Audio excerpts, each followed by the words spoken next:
यह रात तुम्हारे लिए इतनी दर्दनाक बना दूंगा कि तुम हर पल मौत मांगोगी, पर असफ खान तुम्हें मरने भी नहीं देगा। यह शब्द अचानक उसके कानों में गूंजे। उस वक्त उसे बहुत पछतावा हो रहा था जब उसने शरारती अंदाज में जोर से चिल्लाकर कहा था, मैं तो असफ खान पर थूकना भी पसंद नहीं करती, पर पता नहीं क्या समझता है खुद को।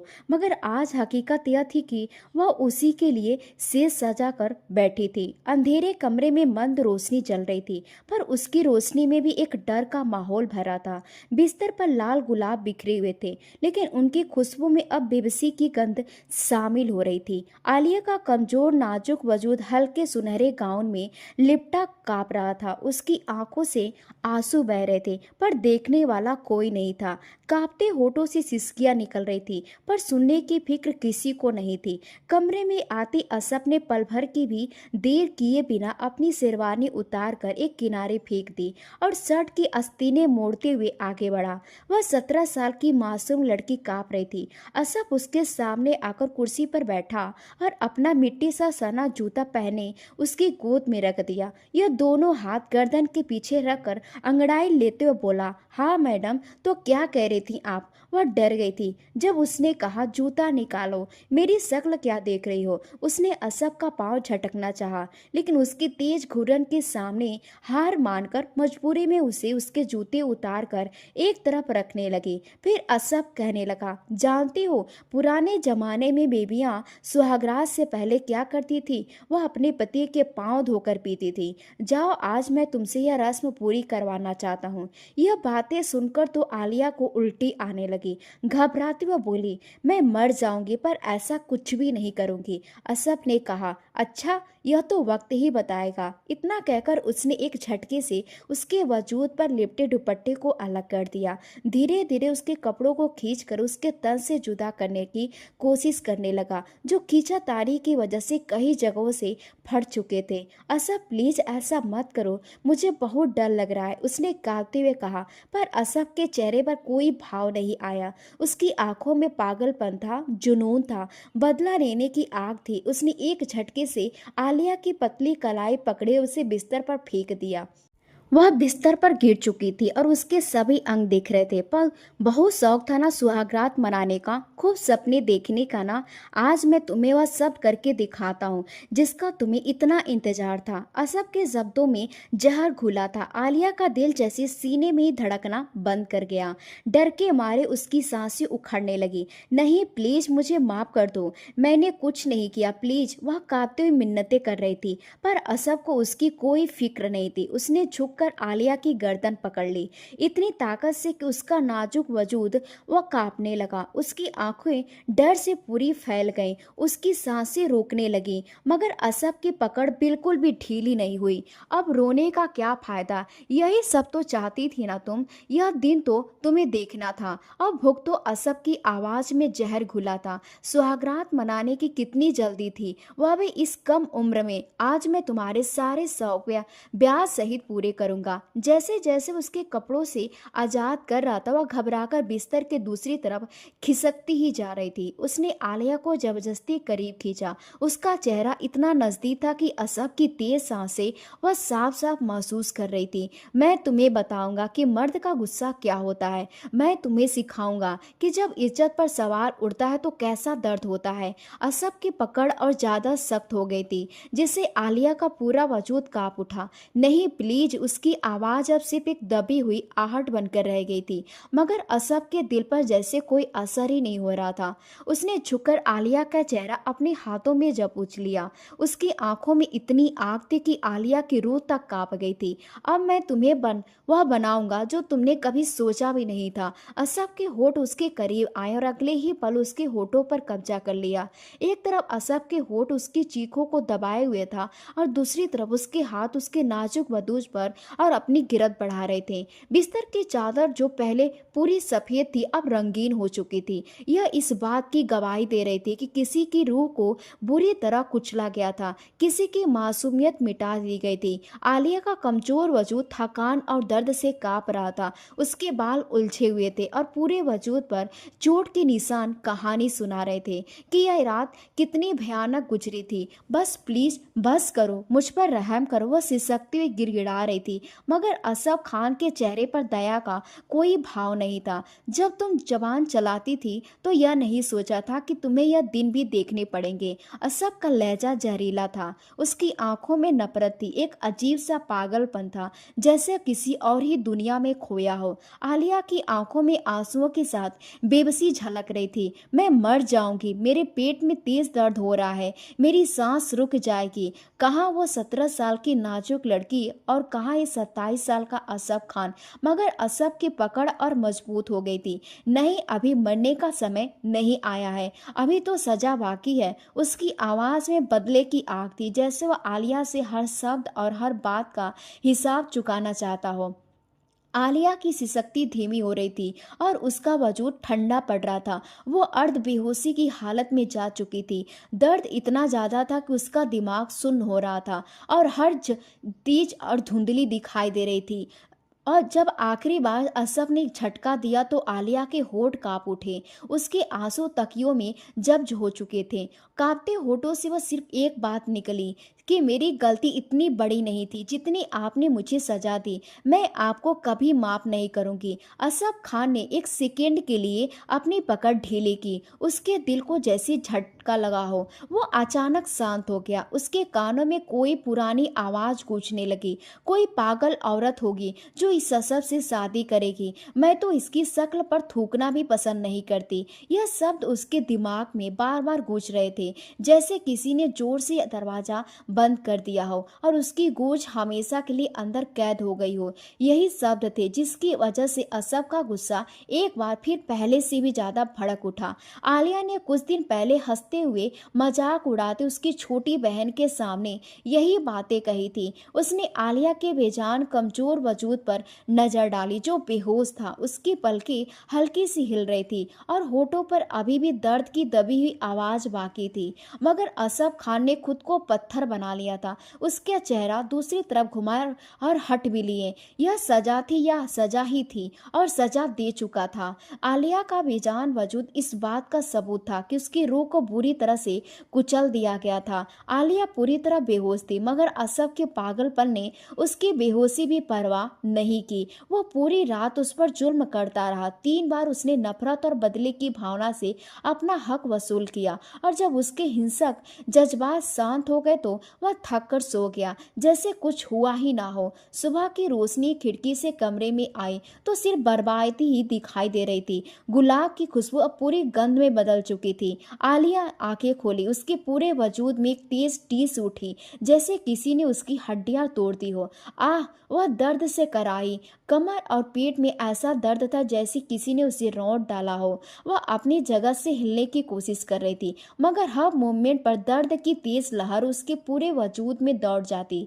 आंखों में आंसू थे और होठों पर घबराहट। उसे वह रात, वह दरिंदा शख्स और वह बदला याद आ रहा था। तभी उसके कानों में एक आवाज आई, उठो। उसने डर से आंखें खोली। सामने असफ खान खड़ा था। उसकी नजरें अभी भी खौफनाक थी। उसने एक झटके से आलिया को गर्दन से पकड़कर ऊपर उठा दिया, इतनी तेजी से कि आलिया की सांसें रुकने लगी। यह तुम्हारी सजा थी, समझी? मैंने तुम्हें ऐसे ही कुचला था, तुम्हें रौंद कर सुकून पाना था। असफ का लहजा जहर से भरा था। आलिया ने हैरानी से उसकी तरफ देखा। आंखों में आंसू थे, होठ कांप रहे थे। आप अपने इस साथ ऐसा क्या किया है?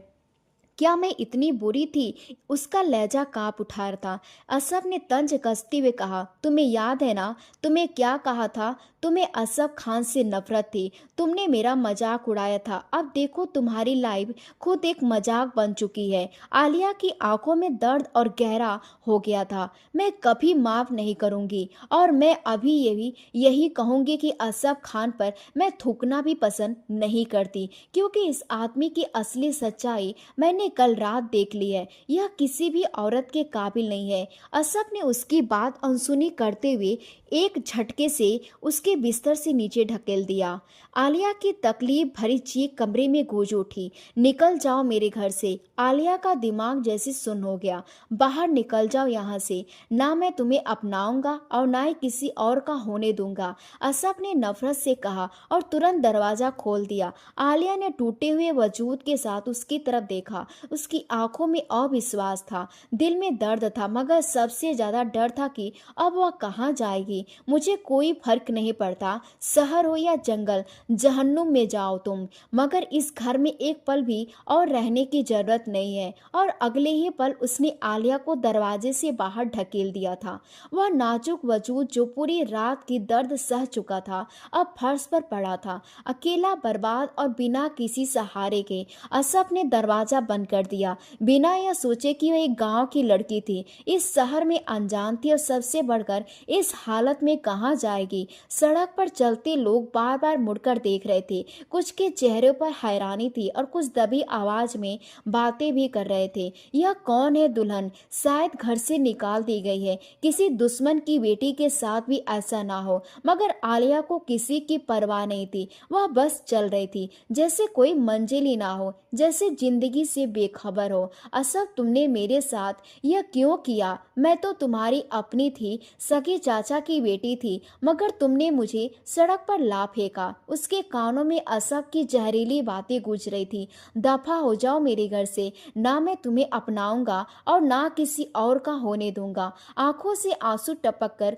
उसके जलते होठों पर आ गिरे। उसके कदम बढ़ाया, सड़क पार करनी चाहिए, मगर जैसे वह आगे बढ़े, यू टर्न लेकर आती गाड़ी से टकरा गई। वह हवा में उछली और सड़क पर गिर पड़ी। गाड़ी में तेज हवा में म्यूजिक बज रहा था। ड्राइविंग सीट पर एक लड़का बैठा था, मुश्किल से 20 साल का होगा। वह गाड़ी से झटके से घबरा गई, फौरन ब्रेक मारी और तेजी से बाहर निकली। सीट वह जल्दी से आलिया की तरफ भागा।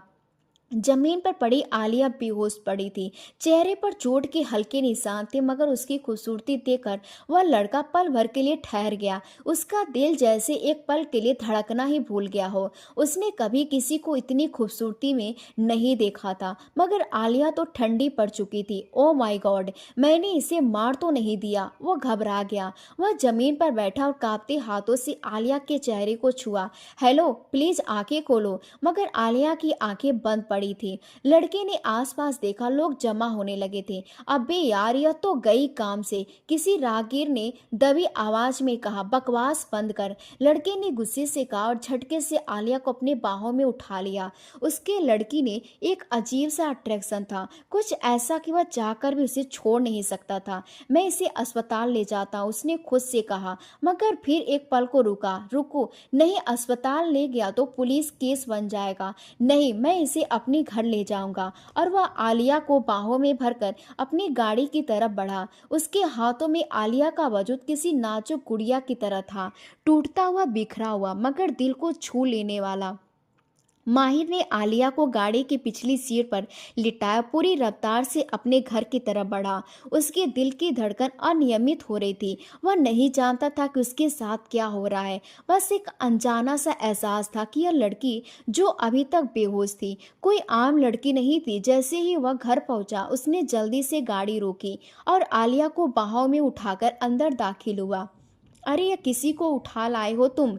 हसमत बेगम की घबराई हुई आवाज गूंजी। वह हाल में आराम बैठी चाय पी रही थी, मगर अपने बेटे को एक बेहोश लड़की उठाए हुए देखकर वो एकदम से हैरान और परेशान हो गई। अम्मी, मैं आपको सब कुछ बताता हूँ, थोड़ा सा सब्र रखिए, माहिर ने घबरा कर कहा। मगर हसरत बेगम ने जब बेटे को इस जवान लड़की के साथ देखा और जिस तरह हालत में देखा था, वह तो एक औरत थी ना, और हालत की नाजाकत को पूरी तरह समझती थी। फौरन तेजी से घूरकर बेटों को देखते हुए कहने लगी, क्या किया है तूने इस लड़की के साथ? मुझे सच सच बताओ, क्या इसलिए तुझे लाखों रुपए भरा हुआ कार्ड दिया है कि तू ऐसी लड़कियों के साथ रातें गुजारता, फिर ऐसी हालत बिगाड़ कर उठाकर घर लाए? तुझे शर्म नहीं आई? अरे बता तो सही, कितने में खरीदा है इस लड़की को? हसमत बेगम तो हमेशा की तरह जल्दी से अपने डर और शक जाहिर करने लगी। उसे बिस्तर पर आराम से लेटने के बाद माहिर ने पलटकर अपनी माँ को देखा। दोनों हाथ माँ के सामने जोड़कर कहने लगा, मेरी प्यारी अम्मी, कुछ खुदा का खौफ तो कर लिया करो। क्या मैं तुझे इतना गिरा हुआ लग रहा हूँ कि मैं हर वक्त लड़कियों के साथ वक्त गुजारता फिरूंगा? कभी कभी तो मुझे सच में लगता है कि तू मेरी असली माँ ही नहीं है। वह गुस्से से बड़बड़ाया तो हसब बेगम भी फौरन से शर्मा गई। वह छेपते हुए कहने लगी, अच्छा बता तो सही, कौन है यह लड़की? मजबूरी में माहिर को अपनी माँ को सारी घटना विस्तार से बतानी पड़ी, जिसके बाद वह कहने लगी, मुझे तो लगता है इसके साथ किसी ने बहुत बुरा किया है और फिर छोड़ दिया है। देख तो सही, दुल्हन बनी यह लड़की कितनी प्यारी और कम उम्र भी दिखती है। यह चाय के घूंट जल्दी जल्दी गले के नीचे उतारती जा रही थी और बीच बीच में टकटकी लगाकर आलिया को भी देख रही थी। कुछ घंटे गुजरने के बाद डॉक्टर ने आलिया को जांच कर तसल्ली दी कि उसकी जान को कोई खतरा नहीं है, मगर वह गहरे सदमे में और कमजोर है। दवा देकर वह चला गया, मगर हसबैंड बेगम अब भी बहुत बेचैन थी। बेटा, जब ये होश में आएगी ना तो न जाने क्या करेगी। हमें जल्दी से इसके घर वालों को खबर देनी चाहिए। हाँ, हम जरूर खबर देंगे, मगर पहले देख तो ले कि ये होश में आकर क्या कहती है। और अगर आपके पास कोई जादुई कबूतर है तो आप फौरन इसके घर वालों को बता देंगी। वह मुंह बनाकर बोला तो हसन बेगम ने फौरन अपना जूता उतार कर उसकी कमर पर दे मारा। उनका बेटा शुरू से ही शरारती और मुंह फट था और वह खुद भी ऐसा ही थी। हसमत बेगम ने यह दूसरी शादी की थी। पहली शादी माहिर के बाप के साथ थी, जो हर वक्त उसको ताने देता रहता था और मार पीट भी करता था। शुरू शुरू में तो हसमत बेगम ने उसके सारे जुर्म चुपचाप सहे, लेकिन फिर जब बेटा 10 साल का हुआ और जुर्म सहकर थक गई तो आपने शौहर के सामने मुखर गई। अब तो दोनों अब भी लड़ते तो पूरा गांव उनकी आवाजें सुनता था। फिर एक दिन उनका शौहर गुजर गया। बची हुई जिंदगी अपने बेटे के साथ गुजारने के बजाय हसमत बेगम ने फौरन रिश्तेदारों को बता दिया कि अगर कोई अच्छा और अमीर आदमी मुझे मेरे बेटे के साथ अपनाना चाहे तो मैं तैयार हूँ। हसमत बेगम वक्त के साथ साथ काफ़ी तेज और समझदार हो चुकी थी, लेकिन कभी भी किसी को गलत सलाह नहीं देती थी। हाँ, अपने और बेटे को किसी के लिए वह स्वार्थी जरूर हो चुके थे। एक 70 साल के बूढ़े का रिश्ता 30 साल की हसमत के लिए आया था, क्योंकि वो बहुत अमीर था, इसलिए उन्होंने फौरन एक्सेप्ट कर लिया। 5 साल बाद ही वह शख्स दुनिया से चला गया और उसके बाद से उनकी सारी प्रॉपर्टी हसमत और माहिर को मिल गई थी। इस तरह ये दोनों अमीर तो हो चुके थे, लेकिन अभी भी उनके रहने के तरीके और बर्ताव वही गांव वाले थे। उन्हें इतने बड़े महल जैसे घर में रहते हुए देखकर जब कोई उनसे बात करता तो उनके अंदाज से झलकने वाला गांव का लहजा और फिर वही बदतमीजी भरा बर्ताव देखकर अक्सर लोग हैरानी में पड़ जाते थे। कुछ वक्त गुजरने के बाद आलिया की पलकें धीरे से हिली। वह दर्द से कराहते पूरी होश में आ चुकी थी। आंखें खोलते उसने छत को लगातार घूरना शुरू किया, क्योंकि हर जगह यह दीवार और कमरे का सारा माहौल उसके लिए पूरी तरह से अनजान था। उसने हिलने की कोशिश की, मगर पूरे वजूद में बहुत तेज दर्द था और उसके दिमाग में सिर्फ एक ही सवाल बार बार गूंज रहा था कि आखिर वह कहाँ आ गई है। कमरा एकदम खाली और शांत था। अब वहाँ पूरी तरह से अकेली बैठी थी। अम्मी, उसके कांपते होठों से धीमी सी फुसफुसाहट निकली, अम्मी प्लीज जल्दी से मेरे पास आओ, मुझे बहुत डर लग रहा है। उसकी आंखों से आंसू बहने लगे, क्योंकि वो उस बंद कमरे में खुद को पूरी तरह से बेबस और अकेला महसूस कर रही थी। मगर वह नहीं जानती थी कि बाहर कोई था जो उसकी रिप्सी को साफ साफ सुन रहा था। होश में आती आलिया की पलकें काफी भारीपन से साथ खुली। आंखों के आसपास काफी सूजन थी। उसका पूरा शरीर जैसे चोटों से टूट रहा था। कमरे में हल्की सी रोशनी थी। दीवारों पर कुछ अजीब सा तस्वीरें लगी थी और छत पर लगा पंखा बहुत धीरे धीरे घूम रहा था। वह कहाँ थी? यह जगह आखिर कौन सी थी? उसका दिमाग धुंधला हो गया था। मगर जैसे उसने गहरी सांस लेकर खुद को संभाला, बीती हुई यादें तेज बवंडर की तरह उसके दिमाग में उतर आई। गांव की हवेली, उसका बड़ा सा आंगन, ऊंची ऊंची दीवारें। वह अपनी हवेली को साफ देख सकती थी, जब वहां पर पैदा हुई थी और पली बड़ी थी। थी, जहाँ उसे माँ बाप का प्यार मिला और जहाँ उसके चाचा और चाची ने भी हमेशा उसे प्यार से पाला था। मगर इस हवेली में एक ऐसा शख्स भी मौजूद था जिसे वह कभी समझ ही नहीं पाई थी। वह था असफ खान। असफ बचपन से ही सख्त स्वभाव का था। उसके चेहरे पर हर वक्त गंभीरता छाई रहती थी और उसकी आंखों में वह दबदबा था जिसने हवेली के लोगों को उसे डरा रखा था। वह बहुत कम ही बातें करता था और जब भी करता था वह सिर्फ अपना रौब जमाने के लिए करता था। आलिया के लिए हमेशा एक बड़ी पहेली रहता था। एक ऐसा शख्स जो हर वक्त गुस्से में रहता था, हर बात में जिद करता था और सबसे बढ़कर वह उसे बिल्कुल नापसंद करता था। वह अक्सर उसे आंखें दिखाता मगर आलिया भी किसी से कम नहीं थी। वह चंचल, शरारती और खुशमिजाज थी। असफ जितना शांत रहता था वह उतनी ही ज्यादा बोलने वाली थी।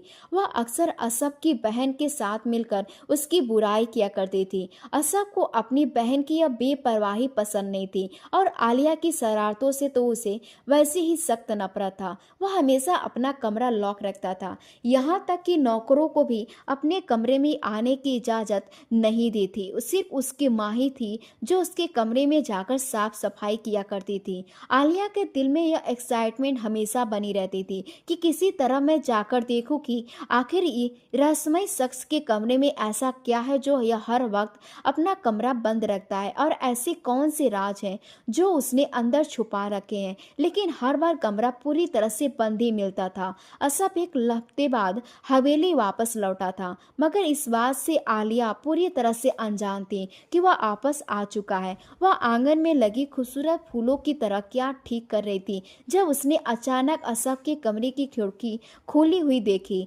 अगले ही पल उसे एक शरारत सूझी। आज रात को शायद असफ वापस आने वाला था और यकीनन ताई जी उसके कमरे की सफाई कर रही होंगी। यह सोचते उसने शरारत सूझी और वह चलते हुए ऊपरी मंजिल पर आ गई जहां पर असफ का कमरा था। उसने हल्का सा दरवाजा का हैंडल घुमाया तो दरवाजा धीरे धीरे खुलता चला गया।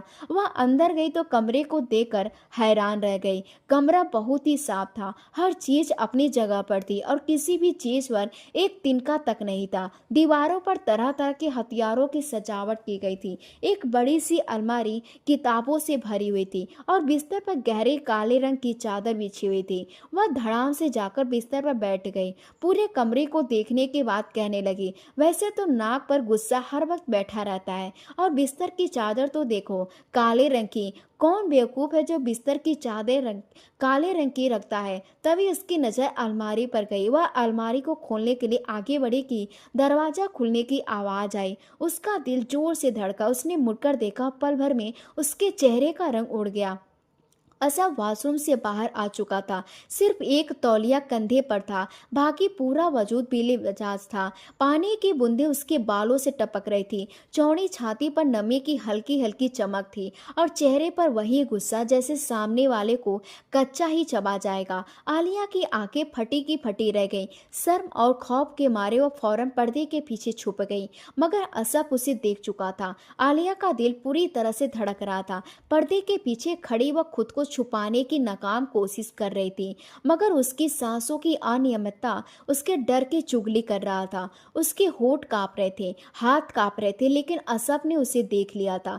पर्दे के पीछे सांस लेता उभरता वजूद असफ के चेहरे पर एक शरारती मुस्कुराहट ले आया। पल भर में वह झटके से पर्दा हट चुका था और अगले ही पल उसका मजबूत हाथ आलिया की नाजुक कमर के चारों तरफ आ चुका था। तुम यहाँ क्या कर रही थी? असफ की भारी गुस्से वाली आवाज उसके कानों में गूंजी। आलिया की सांसें तेज से थम गईं। असफ का बिना किसी पर्दे का सीधा वजूद जो अभी भी पानी से भीगा हुआ था उसके नाजुक वजूद से जा लगा।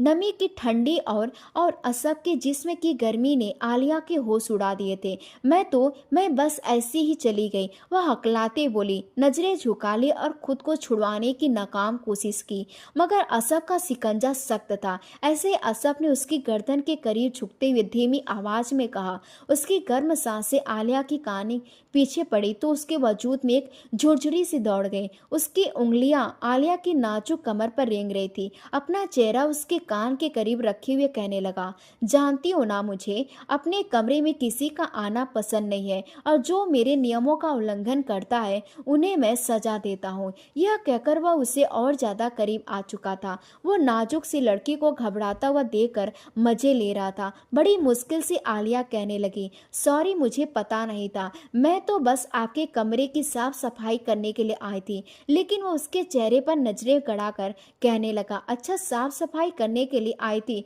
तो फिर पर्दे के पीछे क्यों छुप गई? चोर की दाढ़ी में तिनका है ना? यह कहकर उसने आलिया की ठोड़ी को सख्ती से पकड़ा, उसको चेहरा अपने करीब किया और उसकी बड़ी बड़ी आंखों में झांक कर कहा, तुम्हें सजा मिलनी चाहिए आलिया। आलिया के होठ और ज्यादा कांप उठे। सजा उसके होठों से बड़ी मुश्किल से निकला और अगले ही पल असफ ने उसका चेहरा झुकाकर अपने सख्त होठ आलिया के नरम होठों पर रख दिया।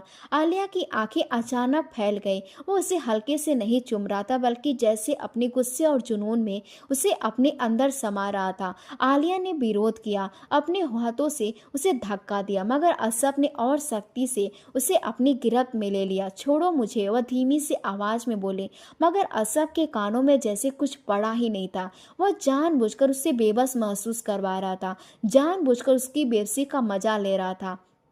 आलिया का दम घुटने लगा था। उसने पूरी ताकत से खुद को पीछे ढकेला तो असफ ने आखिरकार उसे आजाद कर दिया, मगर जाने से पहले वह आलिया के होठों को हल्के से काट लिया था। आलिया ने जल्दी से अपने होठों पर हाथ फेरा। उसकी सांसें बुरी तरह से उखड़ रही थी। असफ ने उसकी गर्दन के करीब झुककर धीमी आवाज में कहा, दोबारा मेरे कमरे में आए तो अच्छा नहीं होगा आलिया। यह कहते उसने आलिया को झटके से छोड़ा था। आलिया कदम हटाते ही पीछे जाकर दीवार पर लग गई थी। उसकी आंखों में हैरानी थी, उसका चेहरा शर्म, डर और हैरानी से लाल हो चुका था। असफ वाकई एक वैसा इंसान था। आलिया को वह शाम बार बार याद आती जब असफ ने उसे सजा के नाम पर उसे सख्ती से किस किया था। वह जब भी उस पल को याद करती उसका पूरा वजूद कांप उठता था। वह असफ से बचने की हर मुमकिन कोशिश करती थी। घर में कहीं भी जाती वह पहले इधर उधर नजर दौड़ाती कि कहीं वह आसपास तो नहीं है। उसकी तेज निगाहों की शिद्दतें दोबारा सहने के लिए बिल्कुल तैयार नहीं थी, मगर वह जानती थी वह खामोशी ज्यादा देर चलेगी नहीं। हवेली के आंगन में बैठकर ही अपने नाखूनों से नेल पॉलिश लगा रही थी, जबकि आलिया उसके बगल में बैठी जमीन पर उंगलियों से लकीरें खींचकर और कुछ याद और कहने लगी, अगर मैं तुमसे एक बात पूछूं तो तुम मुझे सच सच जवाब दोगी? ही माँ नेल पॉलिश लगाते हुए अपना हाथ रोका। वह हमेशा हल्का फुल्का मेकअप करके घर में रहा करती थी। उसके चेहरे पर हर वक्त मुस्कुराहट रहती थी और मोबाइल तो 24 घंटे उसके हाथों में रहता था। उसकी पढ़ाई से ज्यादा ध्यान उसका मोबाइल में ही रहा करता था। आलिया के सवाल पर वह थोड़ी सी चौंक गई और फिर कहने लगी, हाँ पूछो। आलिया ने उसे एक नजर घूर कर देखा, फिर कहने लगी, मुराद कौन है? यह नाम सुनकर ही उसके चेहरे का रंग उड़ गया। वह घबराते हुए कहने लगी, कौन मुराद? आलिया कहने लगी, हिवा झूठ मत बोलना, मैं तुम्हें अच्छे से जानती हूँ। समझ में आया, हम बहनें हैं, दोस्त भी हैं। भले तुम मुझसे उम्र में 2 साल बड़ी हो, लेकिन मैं अब इतनी छोटी भी नहीं हूँ। अगले ही पल ही मुस्कुराई और कहने लगी, वादा करो तुम किसी को कुछ नहीं बताओगी। जैसे ही आलिया ने उससे वादा किया तो वह फौरन उसके सामने खुली किताब की तरह खुलकर बातें करने लगी। मुराद उसके कॉलेज का एक लड़का है जिसे वो बहुत पसंद करती है, मगर सबसे बड़ी प्रॉब्लम यह है कि हमारे खानदान में बाहर शादी नहीं की जाती। वह बार बार मुझसे शादी करने को कहता है, लेकिन मुझे अपने भाई से बहुत डर लगता है। अगर भाई को पता चल गया तो वह मेरी जान ले लेंगे। असफ का नाम सुनकर आलिया के माथे पर बल पड़ चुके थे। वह कहने लगे, तुम इतना तो अपने माँ बाप से नहीं डरती जितना तुम अपने भाई से डरती हो। अगर तुम वाकई उसके साथ जिंदगी गुजारना चाहती हो तो असफ भाई से बात करने के बजाय अपने माँ बाप के बताओ और सबसे पहले तुम मुराद को कहो कि वह रिश्ता लेकर हमारे घर आए। मैं तुम्हारे साथ हूँ। मैं असफ की मर्जी कभी भी तुम पर हावी नहीं होने दूंगी। वह हम दोनों अपनी बातें करने लगी थी जब अचानक वहां असफ आ गया और कहने लगा, क्या बातें कर रही हो? कौन सा रिश्ता? असफ को देखकर ही तो चेहरे का रंग उड़ गया उन सबके। मगर हिबा फौरन उसके सामने सीना तान कर खड़ी हो गई और कहने लगी, यह हमारा निजी मामला है। आपको किसी ने यह तमीज नहीं सिखाई कि जब दो लड़कियां बैठकर बातें कर रही हो तो बीच में कबाब में हड्डी नहीं बनती। उनकी निजी बातें भी हो सकती हैं कि जो जान नहीं निकलती। जबकि असफ उसे घूर कर देख रहा था। वह कहने लगा, मैं तुम्हारे मुंह लगना पसंद नहीं करता। फालतू में काली बिल्ली बनकर मेरा रास्ता मत काटा करो। वह कहकर वहां से चला गया, जबकि अपने भाई को यूं तड़पता देखकर ही अगले ही पल मुस्कुराई थी। कितना मजा आएगा ना भाई की शादी पर कि अचानक खुशी ने कहा। आलिया ने सिर उठाकर और उदासी से उसे देखा। तुम्हारा भाई शादी के लायक भी है, वह नाक चढ़ाकर बोली। 24 घंटे तो उसकी शक्ल सड़े हुए करेले जैसे रहती है कि हंसने लगी। बिल्कुल है, और अम्मी तो बहुत जल्द उनकी शादी के लिए लड़कियां देख रही हैं। कोई पागल लड़की होगी जो इस कमीने के साथ शादी करेगी। आलिया तंज कसते हुए बोली तो और ज्यादा हंसने लगी। सच कहूँ तो अगर तुम्हारी उम्र 17 होती तो और तुम मेरे भाई की उम्र की होती तो मैं तुम्हारी शादी करवा देती भाई से। यह सुनकर आलिया का पारा चढ़ गया। वह झटके से उठी, हाथ बांधे और गुस्से से बोली, मैं और तुम्हारे भाई से शादी? हाँ, मैं तो उसकी तरफ देखकर थूकना भी पसंद नहीं करती। कि उसका मुंह हैरानी से खुल गया, मगर पीछे कोई और भी था जो यह शब्द सुन चुका था और अपने खास अंदाज में दरवाजे के पास खड़ा था।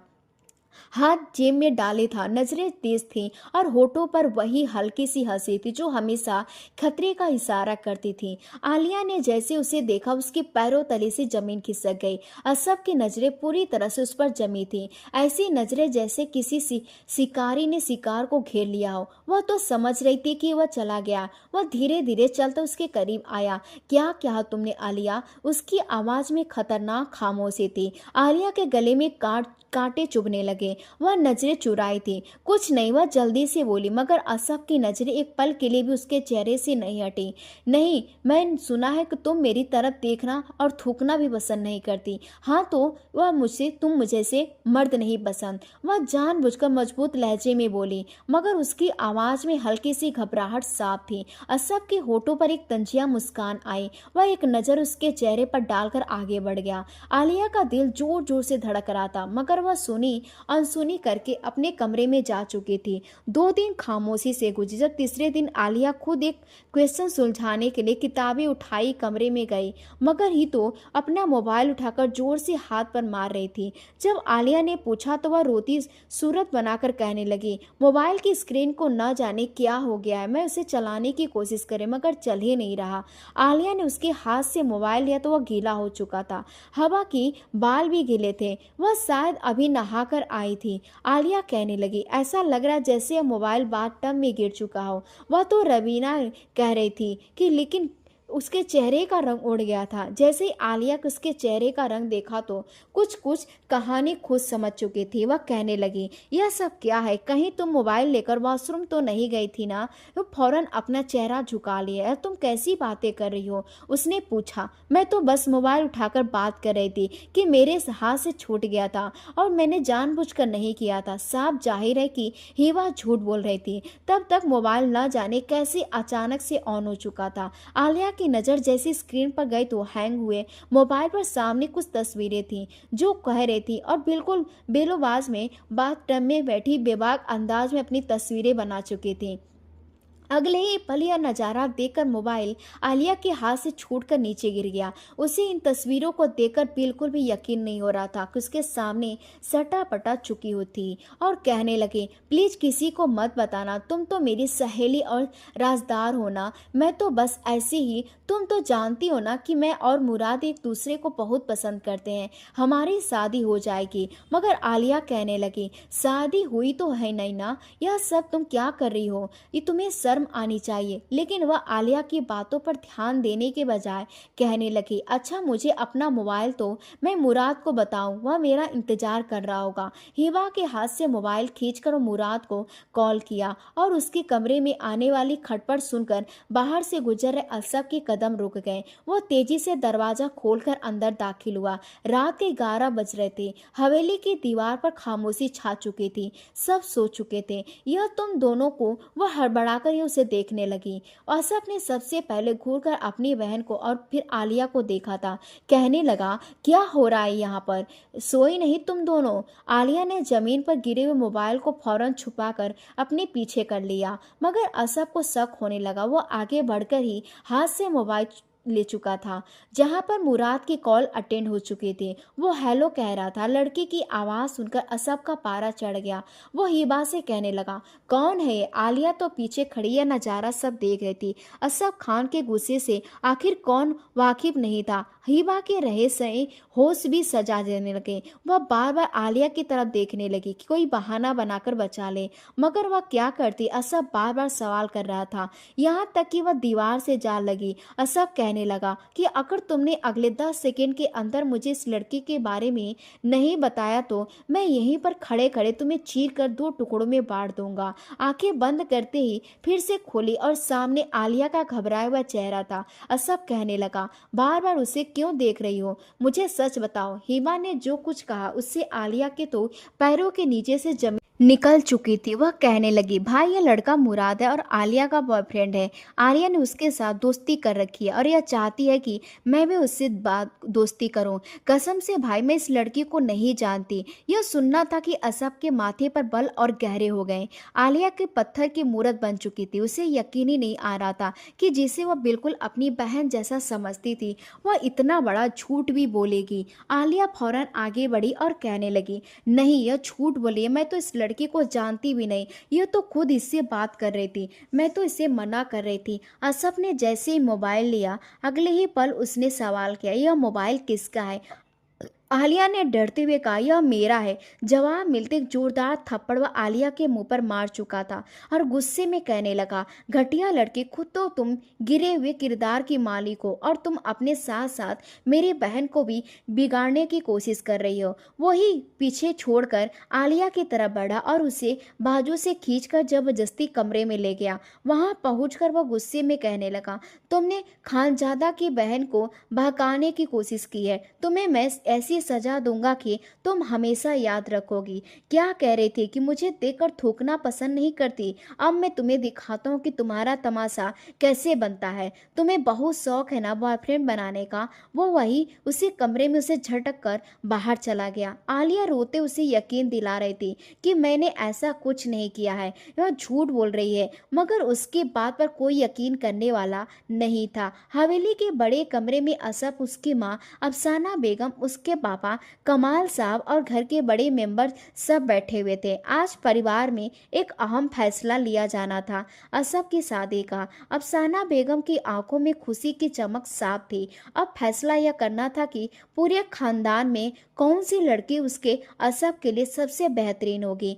कमाल साहब ने गंभीरता से सिर हिलाया। उन्होंने कहा, हाँ, खानदान में बहुत सी अच्छी लड़कियां हैं। तुम्हारी चाची की बेटी जैनब या तुम्हारे मामू की बेटी हीरा, यह दोनों ही अच्छी हैं। अफसाना बेगम ने खुशी से बेटी की तरफ देखा और उन्होंने पूछा, असफ बेटा, तुम खुद भी कुछ कहना चाहती हो क्या? तुम्हारी कोई खास पसंद है? कमरे में अचानक पूरी खामोशी छा गई। जब असफ ने सीधा बैठते हुए गहरी नज़र से एक एक करके सबको देखा और धीमे धीमे मगर असफ असल लहजे में कहा, मुझे आलिया से शादी करनी है। सब शौक हो गए।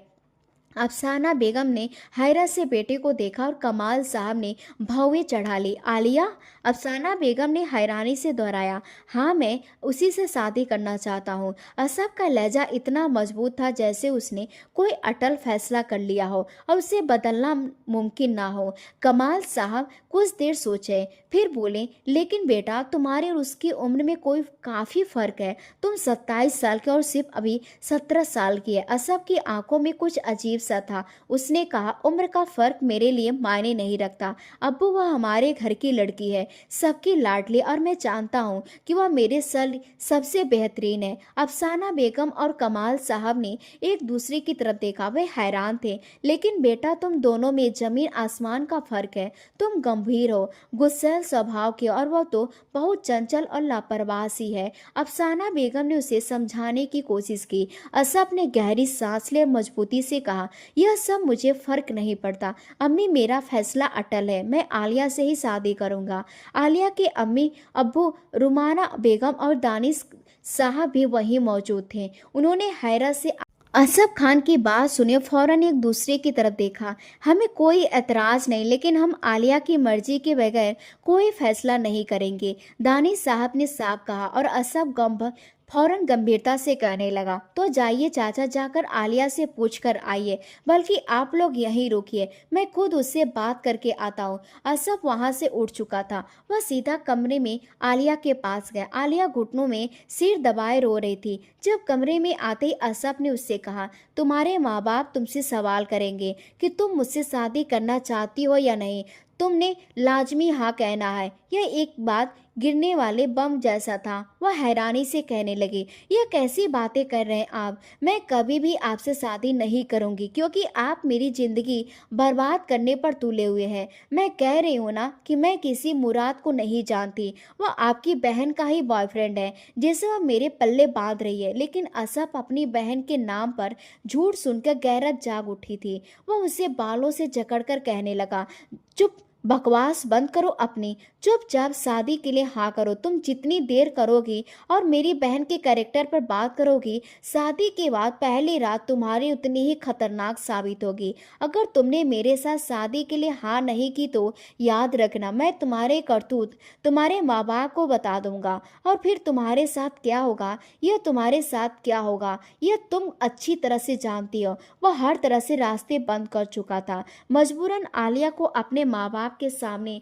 पूछे जाने पर हाँ करना ही पड़ा। उसके दिल से जी भर के लिए नफरत निकल रही थी, जिसने पलक झपकती अपना कीचड़ उसके चेहरे पर मल दिया था और खुद शरीफ मासूम बनी बैठी थी। असफ अपनी बहन पर जान न्यौछावर करता था। सारी दुनिया एक तरफ थी और असफ की बहन उसके दिल में एक अलग ही जगह रखती थी। शादी का फैसला हो गया। असफ ने आगे ऐलान किया कि निकाह के फौरन बाद मैं आलिया को लेकर शहर चला जाऊंगा, हम गांव में नहीं रुकेंगे। यह सुनकर सबने खुशी खुशी अपनी सहमति दे दी। रुमाना बेगम और दानिश साहब भी इस फैसले पर खुश हो गए, क्योंकि उन्हें लगा कि बेटी शहर में ज्यादा खुश रहेगी। पूरे खानदान में खुशी की लहर दौड़ गई। आलिया का निकाह धूमधाम से असफ के साथ कर दिया गया। वह गांव की सबसे खूबसूरत दुल्हन बनी थी, मगर उसकी आंखों में खुशी के बजाय हैरानी, डर और आंसू थे। मेहंदी की रात वह अपने कमरे में खामोशी बैठी थी। घर के बड़े इस बात से अनजान थे कि इन तीनों के बीच क्या कुछ हो चुका है। उसने दोबारा से ही बात करने की कोशिश नहीं की थी। वह मेहंदी की दुल्हन बनी बैठी थी। जब ही उसके पास आई, मुस्कुराकर उसका चेहरा अपने हाथों में थामा, लेकिन आलिया ने झटके से उसके हाथों को हटा दिया। दूर रहो मुझसे, खबरदार मुझे छूने की कोशिश मत करना।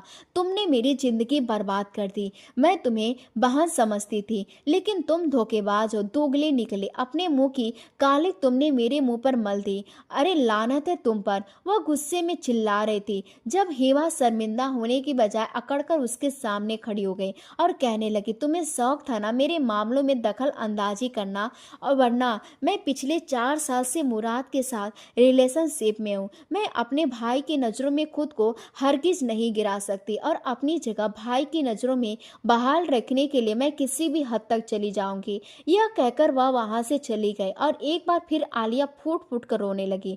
कुछ देर बाद दरवाजा धड़ाम से खुला और असफ अंदर दाखिल हुआ। उनके कदमों की आवाज सुनते नजर दौड़ाई, और मगर असफ के चेहरे पर जो ख्वाब था उसने वह अंदर तक कांप उठा था। असफ ने उसका वजूद पकड़कर उसके झटके से खड़ा किया और धीमी आवाज में दहाड़ा, कल की रात याद, तुम्हारी आंख चीखें गूंजेंगी आलिया। आलिया की सांसें गले में ही अटक गई। असफ ने जहर घुले लहजे में कहा, शायद ही किसी लड़की ने इतनी तकलीफ सही हो जितनी तुम सहोगी। आलिया ने कांपते होठों से कुछ कहने की कोशिश की, मगर उसके शब्द खो गए। यह शादी या रिश्ता एक मोहब्बत वाला साथ नहीं था, बल्कि एक सजा थी, जिसका फैसला असफ ने बहुत पहले ही कर दिया था। कमरे में हल्की रोशनी जल रही थी। आलिया बिस्तर पर बैठी थी। उसके आंसू थमने का नाम नहीं ले रहे थे। हर सांस के साथ बीते पल की तकलीफ देह यादें ताजा हो रही थी। उनकी रोशनी पसीने से भीग चुकी थी। लगातार बहते आंसुओं की वजह से उसकी आंखें लाल हो रही थी। दरवाजा धीरे से खुला। हसत बेगम अंदर दाखिल हुई। उनकी आंखों में नरमी थी मगर चेहरे पर एक गहरी गंभीरता थी। बेटा क्या हुआ है, तुम रो क्यों रही हो? वह करीब आई और प्यार से आलिया का सिर थपथपाने लगी। आलिया ने नम आंखों से उन्हें देखा और फिर अचानक उसके गले लगकर फूट फूट कर रोने लगी। मैं बर्बाद हो चुकी हूँ, मेरा सब कुछ खत्म हो चुका है, वह हिचकियों के बीच में बोल रही थी। मुझे किसी ने नहीं बताया कि शादी का मतलब कैद होता है। मुझे तो असफ ने जैसा शादी जी है, जैसे मैं कोई इंसान नहीं, बस एक खिलौना हूँ। आलिया की यह बात सुनकर हसरत बेगम के चेहरे पे एक लम्हे भर के लिए हैरानी उभरी और फिर उन्होंने गहरी सांस ले ली। उन्होंने कहा, बेटा साफ साफ बताओ कि तुम्हारे साथ क्या हुआ है। आलिया कांपते हुए सब कुछ कहने पर मजबूर हो गए। टूटे हुए लफ्जों में सब कुछ बताने लगी। असफ की जबरदस्ती, उसकी बेरहमी शादी, उसकी पहली रात का बर्ताव और उनकी बेदर्दी के धक्के देकर घर से निकाल देना। हसरत बेगम खामोशी से पूरी बात सुनती रही। उनकी नजरें आलिया के चेहरे पर जमी थीं मगर उनका दिमाग तेजी से किसी और दिशा में प्लान बना रहा था।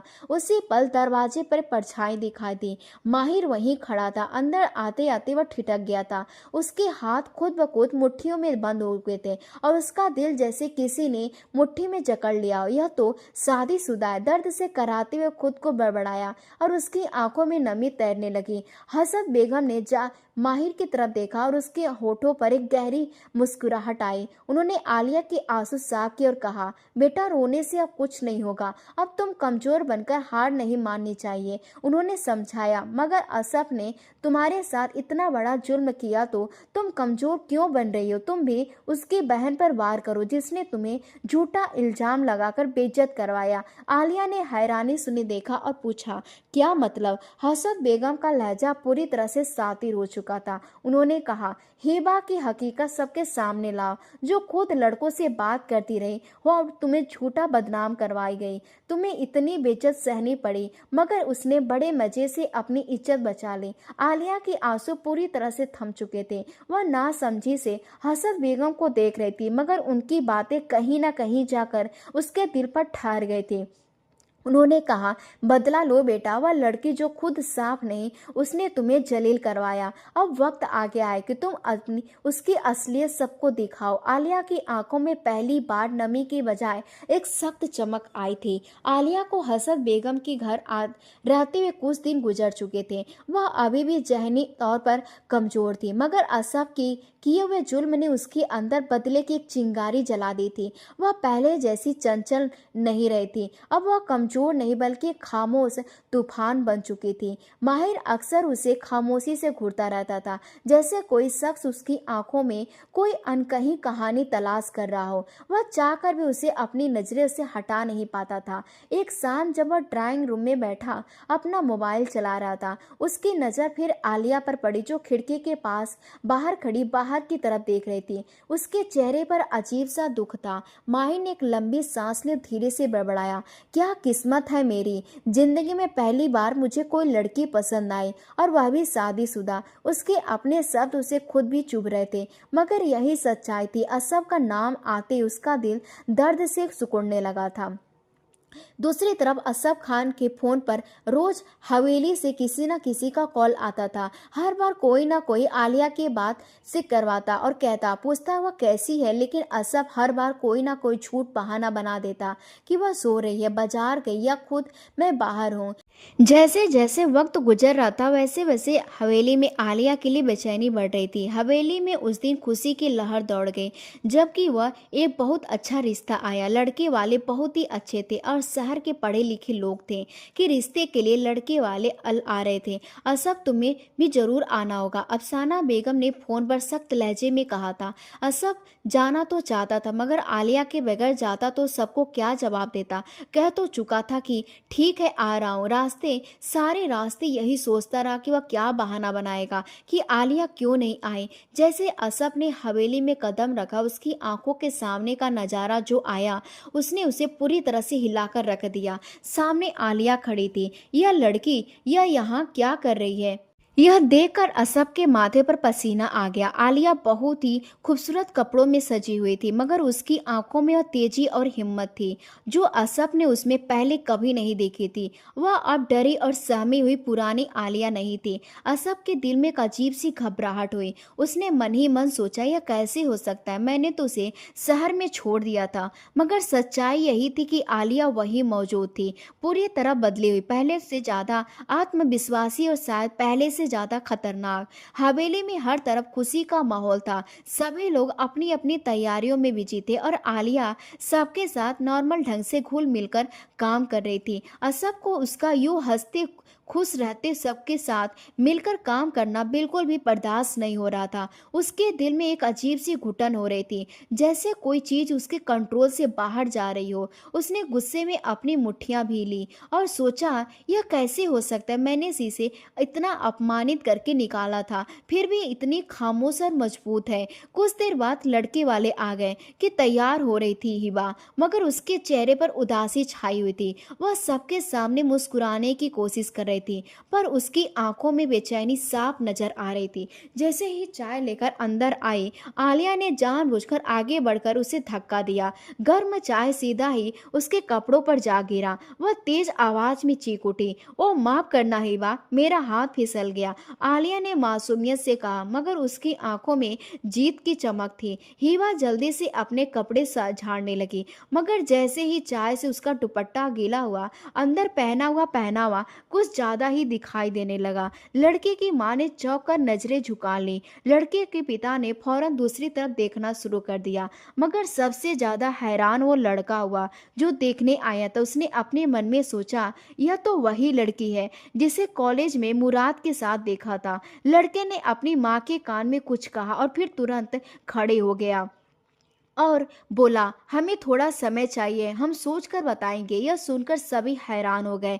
अफसाना बेगम और असब के चेहरे सख्त हो गए, जबकि हिबा का रंग उड़ गया। आलिया के चेहरे पर एक हल्की सी मुस्कुराहट आई और उसने अपने मन में सोचा, बदला अभी पूरा नहीं हुआ है। शाम का अंधेरा गहरा हो रहा था। हवेली में सभी लोग अपने अपने कमरे में जा चुके थे, मगर असब की आंखों में गुस्से की लाली थी। वह कई घंटों से खुद को कंट्रोल कर रहा था, मगर जब उसके सब्र का बांध टूट चुका था, जैसे उसे मौका मिला, वह तेज कदमों से आगे बढ़ा और आलिया का बाजू जोर से पकड़कर उसे खींचता हुआ अपने कमरे में ले गया। आलिया के पैर जमीन से उखड़ गए, मगर उसने तुरंत खुद को संभाला। दरवाजा बंद होते ही असफ उसके करीब आकर सख्त लहजे में पूछने लगा, तुम यहाँ कैसे आई, तुम्हारी मकसद क्या है? आलिया ने गुस्से में उसे घूरा, मगर अपनी आवाज को मजबूत बनाए रखते बोली, यह मेरा घर है असफ खान, और मैं अपनी मर्जी से यहाँ आई हूँ। मुझे तुम्हारी परमिशन की जरूरत नहीं है। असफ ने गुस्से से उसकी कलाई को दबाते हुए कहा,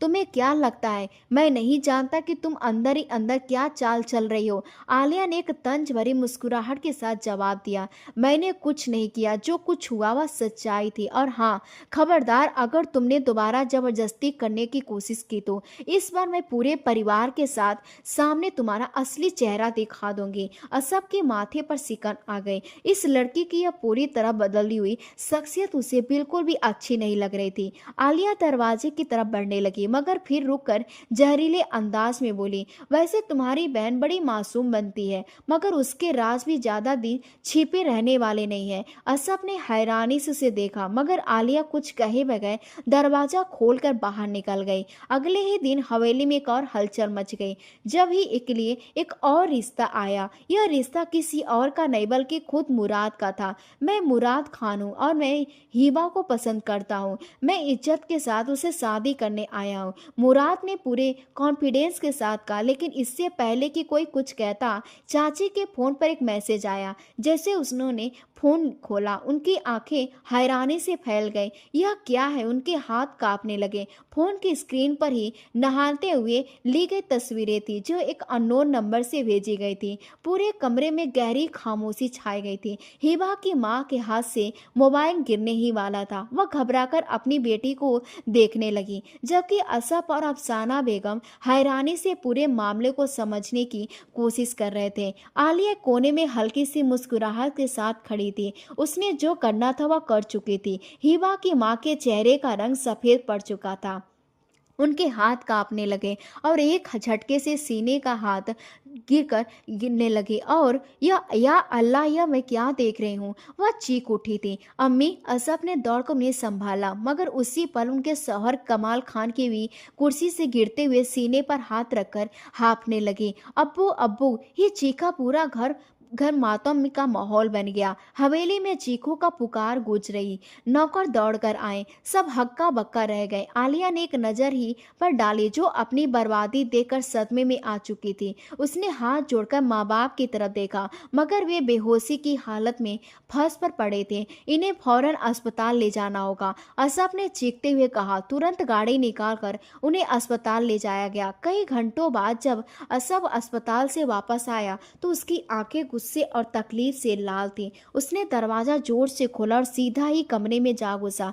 यह सब क्या है? असफ दहाड़ा और आगे बढ़कर ही उसका गला दबोच लिया। भाई छोड़िए, असफ गुस्से में बोला। मैं तुम्हें जिंदा नहीं छोड़ूंगा। तुमने हमारी इज्जत मिट्टी में मिला दी। हमारे माँ बाप मौत के मुंह में चले गए और तुम आराम से यहाँ बैठी हो। असफ की पकड़ सख्त हो गई। हिबा की आंखें बाहर निकलने लगी, उसकी सांसें रुकने लगी। वह जोर जोर से पैर पटकने लगी, मगर असफ का गुस्सा कम नहीं हो रहा था।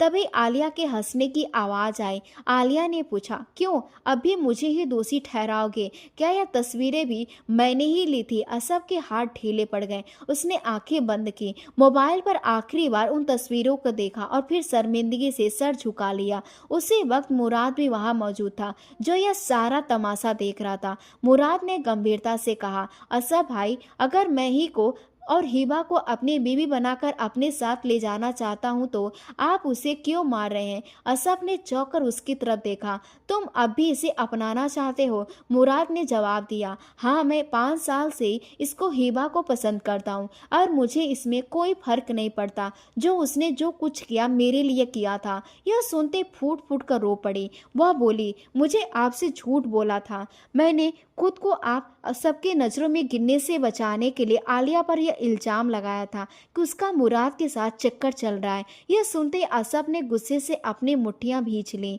कुछ समय बाद असफ के माँ बाप अस्पताल से घर लौट आए, मगर उसके चेहरे पर पुरानी गुरूर और दबदबा नहीं था। जिंदगी के सबसे बड़े धोखे और तकलीफ के बाद ये पूरी तरह से टूट चुके थे। अब उनके पास कोई और रास्ता नहीं बचा था। उन्होंने हिबा और मुराद को निकाह करवा कर उन्हें तुरंत विदा करने का फैसला कर लिया। कमाल खान ने कहा, अब हम यह मामला और नहीं खींच सकते। इज्जत तो पहले ही खत्म हो चुकी है। बेहतर है कि अपनी बाकी जिंदगी मुराद के साथ बिताए। इस शर्मिंदगी के साथ हिबा निकाह के शब्द दोहरा रही थी।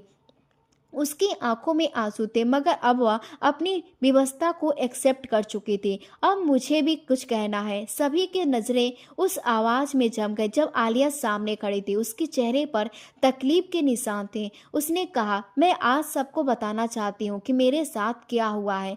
मैं उस जुल्म को दुनिया के सामने लाना चाहती हूँ जो असफ खान ने मुझ पर किया। यह कहते हुए फूट फूट कर रोने लगे। वह बताने लगी कैसे असफ ने अपने जुनून में उसके साथ बदसलूकी की और उसे धक्के देकर घर से निकाला।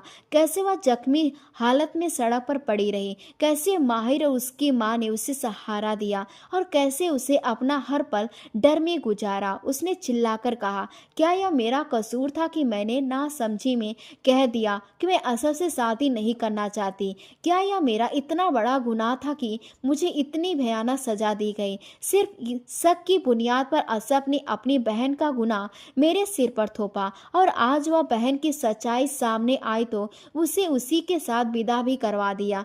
पूरे परिवार में खामोशी छा गई। असफ जो एक कोने में खड़ा था, उसका चेहरा पीला पड़ गया था। आलिया के पेरेंट्स आगे बढ़े। उसके अब्बू ने साफ शब्दों में कहा, हम अपनी बेटी को यहाँ नहीं रहने देंगे। अब हम अपनी बेटी को वहां लेकर जाएंगे जहां वह इज्जत और सुकून के साथ जी सके।